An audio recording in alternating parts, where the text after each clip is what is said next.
playbooknya para orang-orang penguasa otoriter, playbooknya adalah mematikan pengadilan. Dan kayaknya sih udah dimulai ya sekarang ya. Tapi upaya mematikan pengadilan yang terjadi, yang saat ini tengah terjadi apa Mbak? Di Indonesia yang lagi terjadi menurut saya ketika udah gitu ada orang-orang yang terkenal tapi maaf ya, sok tahu gitu. Kan sekarang kan the death of expertise ya zamannya ya. Jadi kalau kita terkenal, kita ngomong apa aja dianggap kebenaran oleh sekelompok orang lainnya. Dianggap pakar. Nah, jadi ada orang-orang yang terkenal banget, mana punya jabatan politik, menggunakan posisinya untuk menarasikan hal-hal yang sebenarnya keliru kalau kita baca undang-undangnya.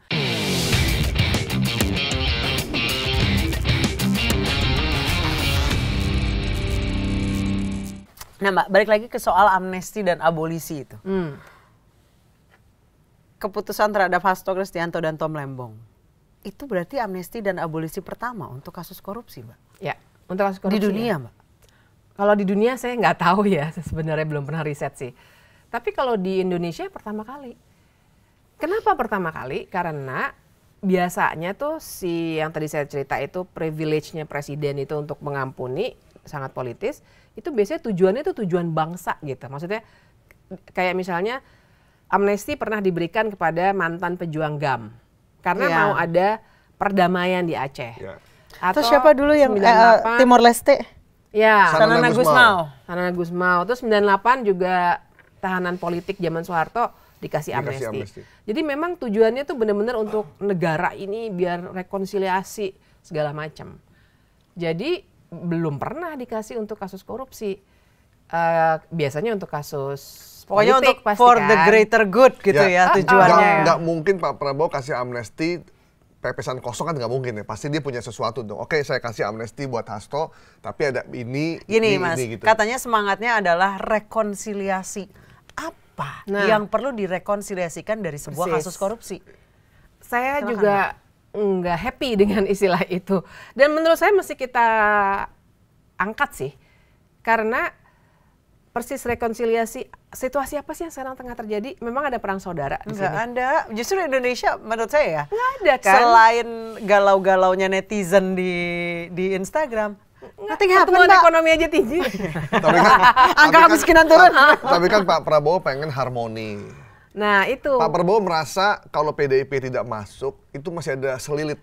Masih ada ganjalan. Masih gitu. ada ya. Masih ada kerikil gitu. Berarti pertimbangannya pertimbangan pribadi Pak Prabowo atau bangsa ini? Atau for the greater good, Mas? Kalau menurut saya jadinya, ini sebenarnya adalah kepentingan pribadinya Pak Prabowo. Karena dia pengen harmonius dan segala macam itu. Bukan kepentingan bangsa ini. Saya nggak musuhan kok sama Pak Hasto, nggak mungkin banget saya musuhan sama dia. Tapi kan Pak Prabowo dia bilang, saya akan serahkan hidup saya untuk bangsa ini gitu. Jadi antara bener pribadi, ya. udah menyatu itu. Ya jadi sebenarnya saya ngobrol sama beberapa teman ya, sampai bilang, jangan-jangan kita bisa gugat kali ya, dalam arti berarti dia menyalahgunakan kewenangan dia sebagai presiden yang memang ada di konstitusi, tapi dia menyalahgunakan itu untuk kepentingan pribadi dia supaya semua orang tunduk di bawah pemerintahan dia. Nah, Mbak, kalau saya baca-baca beberapa pengamat-pengamat hukum bilang malah tindakan Pak Presiden dengan memberikan amnesti dan abolisi ini malah menggambarkan kalau Pak Presiden ini nggak percaya sama lembaga hukum. Itu juga bacaan berikutnya karena ya artinya dia mau potong kompas saja. Dia yang granting pengampunan itu. Karena sebenarnya kalau mau pakai upaya-upaya hukum yang masih tersedia, masih ada. Tom Lembong lagi banding. Pak Hasto juga udah rencana banding kan, walaupun belum mengajukan ya. Jadi itu sebabnya biasanya amnesti itu diberikan untuk kasus-kasus yang sudah inkrah gitu, yang udah berkekuatan hukum tetap, udah mentok banget. Bahkan udah PK, peninjauan kembali gitu, udah lewat kasasi segala macam. Nggak ada lagi upaya hukum, baru presiden oke, saya ampuni. Nah ini unik banget karena sebenarnya masih ada upaya hukum. Artinya memang ya itu tadi intervensi politik karena Pak Prabowo mau cepet aja pakai kewenangan politik dia karena dia nggak percaya proses hukumnya itu bisa berjalan dengan walaupun baik. sebenarnya kan kalau yang dilakukan yang rezim sebelum-sebelumnya kan bisa lewat hakim, bisa lewat jaksa juga kan? Iya, hakim memang nggak boleh diintervensi, tapi kan jaksa itu di bawahnya presiden. Lewat jaksa agung, Pak Prabowo bisa bilang, tolong ini tuntut bebas aja. jaksa itu boleh loh menuntut bebas kalau tidak terbukti. Ya. Dalam banding pun waktu kontra memori banding kan biasanya kalau banding tuh ada memori banding dari yang banding, kejaksaan akan memberikan kontra memori banding. Nah dia bisa meminta supaya udah kalah aja gitu misalnya. Mbak Bibip masih optimis nggak dengan penegakan hukum di negeri ini untuk sekarang? Nggak boleh, kita mesti skeptis, kata Mbak Fitri. Nggak boleh. Saya pilih kata itu lebih enak, skeptis. Tapi kalau pesimis nggak boleh, sih. Mbak ya. Karena memang kita tuh nggak punya cara lain loh, Mas. Cara lain maksudnya gini. Sekarang ini kalau saya lagi ngajar kuliah advokasi kebijakan, orang-orang juga pertanyaannya, aduh gimana ya kita mau partisipasi dalam pembentukan undang-undang dipentok-pentokin terus. Yang tersisa tinggal pengadilan sebenarnya. Nah, pengadilan playbooknya para orang-orang penguasa otoriter, playbooknya adalah mematikan pengadilan. Dan kayaknya sih udah dimulai ya sekarang ya. Tapi itu tempat kita bertahan sekarang. Jadi buat saya mendingan kita mematikan skeptis. pengadilan tuh apa salah satu contoh upaya mematikan pengadilan yang terjadi, yang saat ini tengah terjadi apa, Mbak? Di Indonesia yang lagi terjadi menurut saya ketika partai-partai politik kompakan untuk menolak putusan MK yang memisahkan pemilu lokal sama nasional. Kan kompak tuh semua partai politik, kami menolak, tidak usah. Oh yang Wamen juga. Yang Wamen kan juga tidak putusan boleh MK. merangkap jabatan. Tidak boleh rangkap jabatan.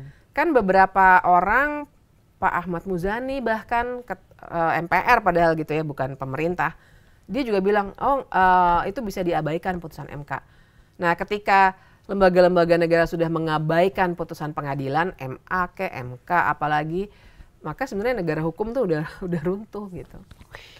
Mbak perhatiin nggak MK setelah Pak Jokowi selesai keputusannya udah agak progresif Agak gitu. progresif, iya. Kenapa tuh Mbak? Kan kita udah bahas, Mas. Ya, bahas lagi deh. Pengen denger ini, pengen denger nih. Enggak, apa udah lupa istilah gue. Progresif gitu. Iya. Luar biasa loh. Kok MK keren juga nih. Apa sih? Terakhir yang ini soal pemilu lokal Nebus dan nasional. dosa, Mbak. Nebus dosa. Ada aspek itu nebus dosa dan memang ada perubahan penggantian pemain. Iya. Maksud saya kan ganti nih dari kalau kita Paman udah nggak ada lagi Paman ya? Masih ada, Paman masih masih. ada. Paman masih. Tapi kan dia sudah tidak ketua. Sekarang ketuanya Pak Suhartoyo ya. Suhartoyo. Dan ada 2 hakim baru, Pak Ridwan Mansur sama Pak Arsul Sani. Arsul Sani. Saya bukan menganggap mereka berdua tuh kayak langsung bisa memerintahkan semua untuk membuat putusan tertentu, tapi Pak Arsul kan dari dari partai ya. P3. Tapi maksudnya dengan adanya 2 orang baru tuh langsung ada diskusi yang berubah. Iya. Nah, kelihatannya itu jadi faktor kedua selain tadi ya nebus dosa atau apapun itu namanya. Nah, itu yang bikin memang bagus-bagus sekarang menurut saya putusan MK-nya. Itu mengingatkan yang Wamen 2019 sih. Yeah. Terus ada yang soal cipta kerja. Itu juga bagus menurut saya. Dia memisahkan undang-undang ketenagakerjaan dari undang-undang cipta kerja. Jadi lebih nanti ada pasal-pasal yang mudah-mudahan bagus untuk buruh. Kita semua adalah buruh. Iya. Yes. Banyak kok, banyak. Oke, ini kita ada pertanyaan update ya. Update ya. Yang pertama yang lagi rame di media sosial terkait dengan Undang-Undang Hak Cipta. Katanya Indonesia Raya juga semua segala kicau burung lama-lama isinya gending Jawa sama suling Sunda. Kata orang LMKN itu yang nyetel lagu Indonesia Raya juga kena hak cipta, harus bayar royalti. Ternyata udah enggak, salah dia klarifikasi. Dia udah klarifikasi. Udah klarifikasi. Iya, udah klarifikasi dia. Cuma bahkan Mahkamah Konstitusi pun menyatakan bahwa kami tidak expert sebenarnya di bidang ini. Dia makanya memanggil dan sampai sekarang belum ada keputusan sama sekali ya. Dan akhirnya kita ngelihat suasana bermusik itu jadi nggak asik gitu. Artisnya terbelah. Kafe kita sambil minum kopi tadi dengerin lagu Rosa atau yang lain. Sekarang kicauan burung ya. Kicauan burung. Saya juga sadar Untung minggu bukan lalu burung. tuh. Ini aneh banget kafenya. Kayak berasa lagi di kafe yang di kebun raya ya, Mbak.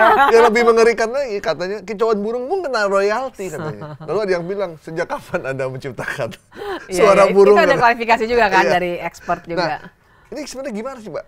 Carut marut soal jadi royalti. Nggak asik gitu, jadi Mbak? nggak asik gitu sebenarnya. Emang sih. Jadi tapi kan gimana ya? Negara semakin gak asik. Ini industri kreatif yang overregulated kali ya, kalau saya bilang begitu ya. Tapi ini sebenarnya lazim. di negara-negara lain ketentuan soal hak cipta ini juga kurang lebih aturan mainnya sama tuh. Ada lembaganya. Kalau di kita apa tadi LKMN ya. LMKN. Di negara lain juga begitu. Nah cuma masalah di kita adalah nggak pernah ada sosialisasi. Jadi transparansi juga nggak ada. Udah gitu ada orang-orang yang terkenal tapi maaf ya, sok tahu gitu. Kan sekarang kan the death of expertise ya zamannya ya. Jadi kalau kita terkenal, kita ngomong apa aja dianggap kebenaran oleh sekelompok orang lainnya. Dianggap pakar. Nah, jadi ada orang-orang yang terkenal banget, mana punya jabatan politik, menggunakan posisinya untuk menarasikan hal-hal yang sebenarnya keliru kalau kita baca undang-undangnya. Saya sendiri banyak diskusi soal ini karena udah dari beberapa tahun yang lalu sebenarnya ada diskusi soal pembenahan lembaga manajemen ini. Jadi sebagian orang sudah melihat lembaga manajemennya mungkin memang tadi ya, satu kurang sosialisasi, dua belum bagus cara kerjanya. Tapi bukan berarti seundang-undangnya harus diganti sehingga orang yang nyanyi harus bayar langsung kepada penciptanya. Karena di seluruh dunia nggak ada sistem kayak gitu. Karena kan sebenarnya orang yang nyanyi itu bukan orang yang ngambil benefit dari lagu. Kadang-kadang dia penyanyi kafe. Kadang-kadang wedding. Dia cari duit sebenarnya gitu. Kadang-kadang wedding. Atau sekedar sampai ada satu convenience store memutuskan untuk memutar jinglenya berulang-ulang. Saya tiap masuk convenience store itu menyebalkan banget. Menyebalkan banget. Jadi overregulatednya dalam konteks itu sebenarnya undang-undangnya sendiri tidak overregulated, tapi ada pihak-pihak yang menggunakan posisinya itu untuk memberikan narasi yang sebenarnya membingungkan. Dan itu tadi sih, lembaganya barangkali juga perlu reformasi dan sosialisasinya kurang banget. Yang saya dengar kan yang ke restoran yang digerebek itu nggak tahu gitu. Oh kalau kita tahu kita nggak akan kayak gini, sorry gitu kan. Apalagi misalnya dia udah beli YouTube Premium, udah beli Spotify. Spotify ada yang bisnis ya ternyata. Saya baru tahu sih. Dan kasihan tuh owner langsung jadi tersangka loh Mbak. Jadi tersangka loh. Masa udah beli YouTube Premium atau udah beli Spotify yang bisnis bahkan. Itu kan udah berarti sudah bayar ke situ yang kemudian sama si lembaga. Itu yang harus diatur lembaga itu kan. Harusnya si Spotify itu pasti yang ngasih royalti ke artis-artisnya itu, ke musisi-musisinya itu. Buat saya ini kekisruhan yang nggak perlu karena itu sama tadi kayak One Piece ya Mbak ya, nggak perlu ya? Nggak perlu banget. Aduh itu tuh saya sampai yang norak banget sih komentarinnya sampai kayak gini. One Piece doang.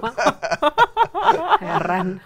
Berlebihan. Kenapa sih Mbak kalau Mbak Fitri nih saat ini melihat pemerintah yang sekarang, kan sekarang gimana pun netizen suaranya lebih kencang daripada parlemen ya Mbak ya. Kadang-kadang saking tidak adanya oposisi, adanya hanya koalisi dan mitra strategis. Jadi yang menjalankan fungsi DPR adalah netizen. Pers kemana? Nggak disebut pers? Iya sama pers. Malu ya? Ya kita kan the voice of netizen bersuara, kita gedein nih. Kita kan menyuarakan suara mereka. Itu kerjaan. Wait for that. Kita digaji untuk itu. Nah, apa tadi gue lupa. Ya pokoknya pemerintahnya kok agak alergi reaktif. Reaktif dengan simbol. Jadi reaktif kayak One Piece yang diselain One Piece-nya. Terus ada kayak gini kasus Tom Lembong dianggap ketidakadilan, tiba-tiba abolisi, tiba-tiba amnesti. Atau Indonesia gelap, kamu aja yang gelap, kabur aja dulu, segala macam gitu ya, anti-asing gitu. Kabur aja dulu, sana nggak usah balik lagi. Di zaman sekarang, pemimpin harus terbuka untuk masukan. Kita tidak anti kritik. Kita malah suka kritik. Kritik itu adalah membantu kita, membuat kita lebih aware, lebih waspada, ya kan? Jadi kritik itu bagus menurut saya. Tapi kalau suatu program untuk menciptakan kondisi yang tidak rasional, ya kan? Ini harus terus diadakan istilahnya klarifikasi dan penjelasan, ya kan? Kenapa menanggapi sesuatu tuh jadi reaktif? kalau kita refleksikan pada psikologi kita manusia, kan biasanya kalau orang yang merasa bersalah, itu biasanya kan malah kalau kita tabrakan kan biasanya kalau yang sebenarnya bersalah suka ngotot dulu kan, enggak gue nggak nabrak gitu kan. Itu buat ini aja sih, perbandingan yang longgar aja. Tapi saya mau bilang kalau saya melihatnya ini karena memang pemerintahnya tidak mau dikritik dan nggak mau dievaluasi. Sebenarnya? Iya, sebenarnya. Maksudnya ini kan semua bentuk kritik. Kalau kita lihat, walaupun satu bentuknya hashtag, satu lagi bentuknya bendera itu ya, itu kan simbol. Dua-duanya sebenarnya simbol. Simbol yang di balik simbol itu sebenarnya ada daftar kekecewaan kita semuanya. Peringatan darurat itu kan daftarnya juga panjang ya. Indonesia Gelap panjang. One Piece juga sebenarnya panjang banget gitu. Dan itu sulit sekali untuk diekspresikan. Kenapa? Karena satu, terlalu banyak penderitaan WNI ini, katanya saya lihat ininya apa, ada kartunnya tuh kalau WNI langsung masuk surga ya. Masuk surga jalur WNI. Kasian banget ya. Terlalu banyak, jadi orang biasa dia kesel tapi dia juga mengartikulasikannya sulit, nggak punya ruang juga kayak kita kan. Kedua, banyak juga yang takut, karena kan sekarang dikit-dikit di doxing lah atau enggak diancem ya, orang yang ngechat mural One Piece aja langsung disuruh, katanya sih sukarela ya ngapus ya, tapi kan sambil diginiin sama tentara gitu ya. Jadi atau tiba-tiba di WhatsApp ya. Iya, cuma nge-tweet apa terus tiba-tiba di WhatsApp. Iya, itu juga terjadi ya berapa kali ya. Jadi takut juga, akhirnya keluarlah simbol-simbol itu. Nah, pemerintah itu karena dia tahu bahwa memang ada banyak hal yang nggak bisa dia terangkan, ya maka dia langsung blok aja supaya publik sisanya yang mungkin masih belum bersikap nggak menganggap ini kebenaran gitu. Nah, cara ngebloknya itu adalah dengan narasi-narasi kayak gitu. Ah, ini cuma antek asing. Oh, ini melanggar hukum. Atau misalnya mocking. Ngibarin bendera One Piece setara dengan pelanggaran HAM. Enggak, dan makar, Mbak. Makar, Mbak. Ngaco itu. Ngeri loh. Makar loh. Maksud saya makar itu kan pakar pidana udah menjelaskan enggak, itu jelas enggak. Tapi even kalau mau dianalogikan dengan bendera dulu ya, saya sendiri nggak setuju sih. Tapi misalnya bendera GAM atau bendera Bintang Kejora, let's say. Bintang Kejora. Lah ini memang ada One Piece, ada gerakan One Piece Merdeka. Itu dia kan. Maksudnya lucu banget nggak sih? Kalau ada gerakan One Piece Merdeka, ya boleh lah ya. Enggak gitu. Ini gara-gara Luffy nih. Oh, ini Oke. Aneh banget. Padahal Konoha tuh Naruto ya. Iya.